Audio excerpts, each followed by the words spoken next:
आज चिंतन में चर्चा करने जा रहा हूं प्रधानमंत्री मोदी जी का, जिनको लोग बल्कि गोदी मीडिया, अंधभक्त और पंडितों ने भगवान बना दिया है 2024 के चुनाव में। 2024 के चुनाव में स्वयं मोदी जी भगवान के, परमात्मा के अवतारी बता रहे हैं अपने आप को,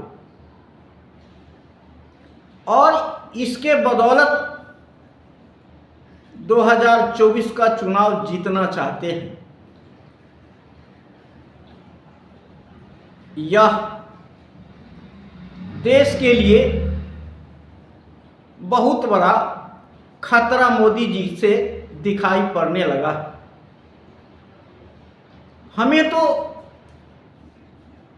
मोदी जी के भगवान पर ही बहुत बड़ा शंका होने लगा है कि मोदी जी का भगवान कैसा है जो मोदी जी को बना करके भेजा है। जिस प्रकार नफरती भाषण देते हैं, जिस प्रकार हिंदू मुस्लिम करते हैं, सिख ईसाई करते हैं, मानव में बांटने का प्रयास करते हैं, भगवान तो ऐसा नहीं करते। आज तक सुने थे कि ईश्वर एक है और ईश्वर किसी को नफरती भाव से नहीं देखता, लेकिन आज समझ में आ रहा है कि मोदी जी का भगवान शायद मोदी जी से भी कम पढ़े लिखे होंगे, बल्कि अनपढ़ भगवान रहे होंगे। अरविंद केजरीवाल ने चौथी पास राजा का जो कहानी सुनाया था, आज वही मोदी जी के साथ देखा जा रहा है। जिस प्रकार भाषण में मोदी जी कहते हैं कि गांधी जी को कोई नहीं जानता था, और फिल्म आने के बाद गांधी जी को जानने लगा, यह शायद अरविंद केजरीवाल को बात सच्ची दिखाई पड़ता है कि मोदी जी का पढ़ाई पर भी शंका है और इनके भगवान के ऊपर भी शंका है कि इनके भगवान भी पढ़े लिखे नहीं हैं, यह दिखाई पड़ता है। और भगवान तो 90 करोड़ बल्कि 90% ओबीसी, दलित, पिछड़ों, आदिवासी के लिए है। 10% जनता, 10% पंडितों और देश में पूंजीपतियों यह खुद जानते हैं कि भगवान नहीं होते। अगर भगवान होते तो ये पूंजीपति इतना धन इकट्ठा नहीं करते और पंडितों मंदिर में लूटने का काम नहीं करते।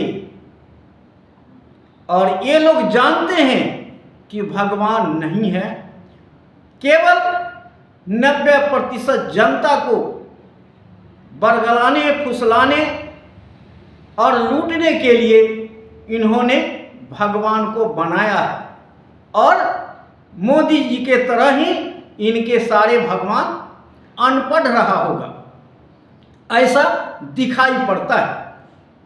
क्योंकि जिस प्रकार मोदी को बनाने का काम किया है भगवान ने, जिस प्रकार मोदी को भगवान ने भेजने का काम किया है, तो शायद इसी प्रकार भगवान रहे होंगे जो आज जिस तरह एक मानव में बांटने का कोशिश कर रहे हैं मोदी जी, हिंदू मुस्लिम का कार्ड खेल रहे हैं, मंदिर के नाम लेकर के वोट मांग रहे हैं। जनता आज देश में त्राही त्राही कर रही है। 5 किलो अनाज के लिए राशन के लाइन में खड़ी है और मोदी जी डेली एक दिन में 10-10 कपड़ा बदल रहे हैं। जिस तरह से भाषा की शैली का प्रयोग कर रहे हैं वह कतई नहीं कहा जा सकता कि भगवान के अवतारी। अगर हैं तो भगवान भी इसी प्रकार के रहे होंगे जो मैं कहता हूं, अनपढ़ रहे होंगे, जिनका कोई ज्ञान नहीं रहा होगा। अगर आप भी समझते हैं कि मोदी जी भगवान के अवतारी हैं तो इनके भगवान के ऊपर भी आप चिंतन कर लीजिए कि कितने पढ़े लिखे इनके भगवान रहे होंगे, जिनको आज हम पूजने के लिए जाते हैं, मंदिर में खोजते हैं। तो हमें तो ऐसा लगता है कि मोदी जी ने देश के प्रधानमंत्री शायद बनने के लायक नहीं है, क्योंकि भगवान देश के जनता 140 करोड़ जनता के लिए अलग अलग विचार नहीं रख सकता। भगवान सबको एक समान देखते हैं। सभी के धर्म में भगवान को एक ही रूप में देखा गया है और भगवान के लिए कहा गया है सब एक है। लेकिन जिस प्रकार मोदी जी ने देश के जनताओं को बांटने का काम कर रहे हैं, कतई इन्हें भगवान नहीं कहा जा सकता। और अब 140 करोड़ जनता को सोचना पड़ेगा, अपने भगवान के ऊपर भी चिंतन करना पड़ेगा कि मोदी जी द्वारा जो बनाया गया भगवान है वह कैसा भगवान रहा होगा। और जितने भी पंडितों और मोदी जी खुद समझते हैं कि भगवान नहीं है। अगर भगवान होता तो उंगली पकड़ करके ये मंदिर में भगवान को नहीं ले जाते। और आज खुद वो अपने आप को भगवान के अवतारी नहीं बताते। उनको डर लगना चाहिए था कि ऐसा कैसे कहें, और डर लगना चाहिए था कि उंगली पकड़ के भगवान को कैसे ले जाएं। लेकिन वो समझते हैं कि भगवान नहीं है और हम समझते हैं मंदिर में भगवान है। हमारे 90% जनता के लिए ये बेवकूफ़ बना करके, पाखंडियों ने हमें भगवान बना करके हमें लूटने के लिए ये लोग भगवान बनाया है। भगवान वास्तव में है नहीं। अगर भगवान है तो मोदी जी से अलग भगवान है। अगर मोदी जी को जैसे लोगों को भगवान बनाते हैं तो वो भगवान नहीं है। आज देश को, जनता को इस पर चिंतन करना पड़ेगा। 2024 के चुनाव में जिस तरह से कार्ड खेला गया है उस पर भगवान के ऊपर भी शंका होना चाहिए और देश को, संविधान को खत्म करने का जो प्रयास किया जा रहा है उस पर चिंतन होना चाहिए था।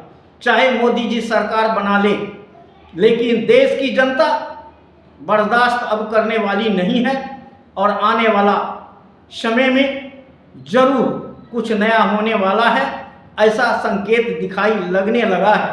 जनता अब संविधान के करीब आना शुरू कर दिया है, संविधान को जानने लगा है और जब संविधान को जानने लगेगा तो वह गौतम महात्मा बुद्ध को भी जानेगा और उनके धर्म को भी जानेगा और मानव एक समान जो भगवान बुद्ध ने नारा दिया था, समानता, भाईचारा और मानवता का, वह इसमें दिखाई पड़ेगा। ऐसा आने वाला समय जरूर होगा, ऐसा संकेत अब दिखाई पड़ने लगा है। और हम जनता से अपील करेंगे कि अपने विवेक और सोच समझ करके ही आप अपने रास्ते पे चलिए, तभी आपको विकास होगा। नहीं तो पाखंडियों के चक्कर में हमारा सब कुछ लूटता जा रहा है और लुटाता रहेगा। इसलिए अब सतर्क होने की समय आ गया है। आज इतना ही। जय हिंद, जय भारत।